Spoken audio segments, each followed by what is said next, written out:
What's up, everybody? It's Izzy. Just wanted to say thank you to all of you guys out there who voted on what the next video should be. I would say that more programming reviews was pretty much the overwhelming request. So the next one that I will be doing will be the Bridge by Jordan Feigenbaum and the Barbell Medicine crew, but I don't quite have time for a 30-minute video today, so I'm just going to do a shorter one to make sure we don't go too many days without a video.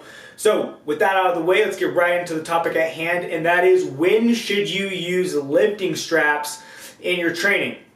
So I assume that most of you know that you are not allowed to use straps at a meet, and this kind of invites the question of, should you ever use straps at all? Because if you're not allowed to use them at a meet, then obviously you're eliminating some degree of specificity from your training whenever you use straps. Well, in my opinion, there are definitely several times where it makes plenty of sense to use straps. And the first one that always comes to mind for me is hand injuries. So if you've been doing this for long enough, even if you take really good care of your hands, eventually you're going to rip a callus off. It happens to almost everybody at some point or another.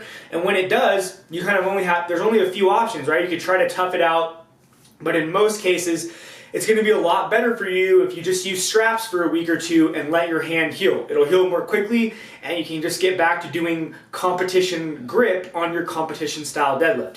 Another similar one is kind of hand pain, or when your hands go raw. So this happens when you're really doing like a ton of pulling volumes. Maybe you did 5 sets of deadlifts, 5 sets of rows, 5 sets of chin-ups. You know, throughout that process, at some point your hands might start going raw. And this can also happen if you have multiple deadlift sessions per week and your hands don't fully recover between sessions. If it starts getting to the point where it's really painful and it's actually distracting you from proper technique, I think it's fine to use straps, because you don't really want to beat your hands up too bad anyway, especially if you are doing multiple deadlift sessions per week, because you've always got another one coming up around the corner, and there's no reason to just obliterate your hands when you're going to have to pull again pretty soon.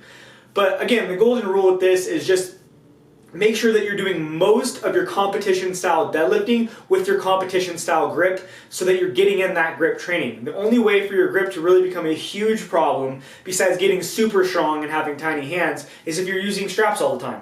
So if you just avoid that, you'll be fine. I think the next big category for when you should use straps comes with certain accessory exercises that are just better done with straps.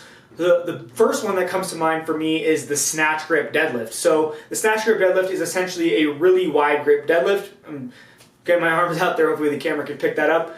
And unless you have a very strong hook grip, it's almost impossible to do a snatch grip deadlift without straps. So I'd highly recommend it. It's safer on your shoulders anyway.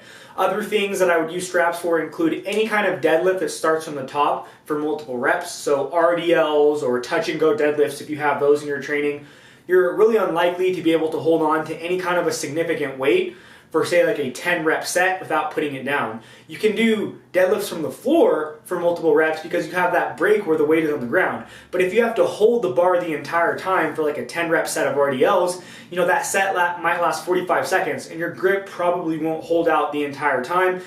And I just recommend using straps in these cases. Some other ones might include like heavy cheat rows with dumbbells or barbells, where you're not going to be able to hold on to as much weight as you're going to actually be able to do with a cheat row.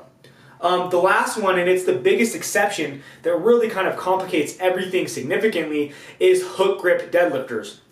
So if you're not familiar with what hook grip is, it's not really the video for that, but essentially a really short explanation is that instead of having your thumb over your hand, your fingers, it goes inside, and you actually use your thumb to prevent the bar from rolling. So hook grip is great for a lot of reasons, right? It kind of mimics straps in the sense that you can have both arms double overhand without risking grip issues. Now, the problem with hook grip for many people is that once you do any kind of high rep set, and really I'm talking about anything over like 2 or 3 reps, so not even necessarily like a true high rep set, the thumb pain for people can become unbearable. And even if the thumb pain isn't unbearable, it can rip the skin off of your thumb, or it can really just tear up your thumbs. And again, if you have multiple deadlift sessions per week, it doesn't make sense to just obliterate your hands in one of those sessions so that you're unable to do any of your work with hook grip in the next session. So the most common practice in this case is to use straps if you are a hook grip deadlifter on all of your high rep sets.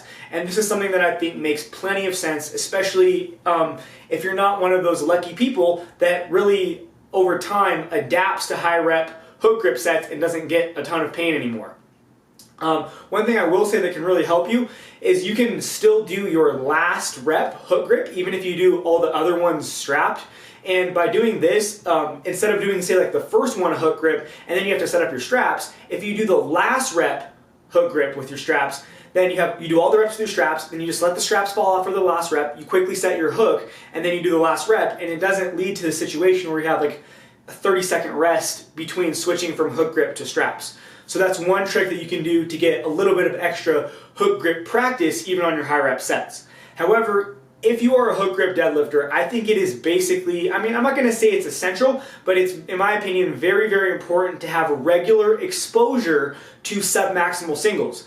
For example, the programs in Programming to Win 2 have this extent, and for all the deadlifting in phase 2 and beyond in the intermediate programs, but you'll see this in a lot of programs nowadays, and it's especially important for hook grip deadlifters because without these submaximal singles, you're not really getting a lot of practice with your competition grip, especially if you're using straps for all the high rep sets. By regular exposure to these submaximal singles, you can kind of show proof to yourself that you're going to be able to hold on to those competition type weights with your hook grip. The singles also give you practice at doing this and they make you better at doing this. And another tip that you can use is for your last submaximal single of the day, if it's just a warm up or you are working up to say like a single at RPE 8, is just hold on to the rep a little bit longer. 3 to 4 seconds is sufficient. You don't need to torture yourself. But this will really go a long way, again, towards making sure that you're able to survive a referee who's giving you like a really long down signal out of meet. And it just proves that hook grip is something that's going to work for you at competition weights. Because I see way too many people that only go up to like 80% with their hook grip, and then they go to a meet after doing most of their training strapped, and they can't lift the weight. So don't let that happen to you. The best way to make sure that doesn't happen, in my experience, is to use submaximal singles. So to kind of summarize the entire video here, if you are a mixed grip deadlifter, I recommend using straps when you have a hand injury, if your hands are becoming raw and it's distracting you from your technique. On certain accessory lifts like snatch grip deadlifts, RDLs, cheat rows, things of that nature. One thing that I do not suggest straps for if you are a mixed grip deadlifter is to overload.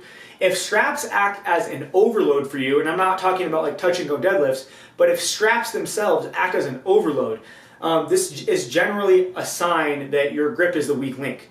So, I mean, you can sometimes get a little bit just out of having both hands forward, but ultimately this isn't something that you should be doing. In my opinion, there's better ways to overload your deadlift if you really need to overload your deadlift.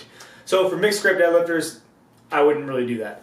Now, for hook grip deadlifters, the situation changes significantly because you're going to be using straps a lot more than all of your buddies who do mixed grip.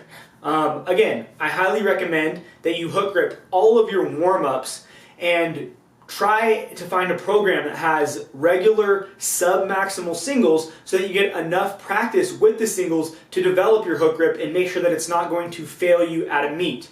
After that, depending on your experience level with the hook grip, you might eventually get to a point where you can do higher rep sets with low amounts of pain, but most people are going to want to strap up for really anything above 2 to 3 reps. One of the questions I know I'm going to get is what my recommendations are for lifting straps.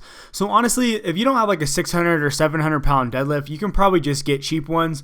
But as the old saying goes, if you buy right, you don't have to buy twice. And the best ones on the market, in my opinion, that have held the test of time and in the opinion of many lifters that I've talked to are the Iron Mind straps. So if you buy these, you'll probably never have to buy another pair of lifting straps in your entire life.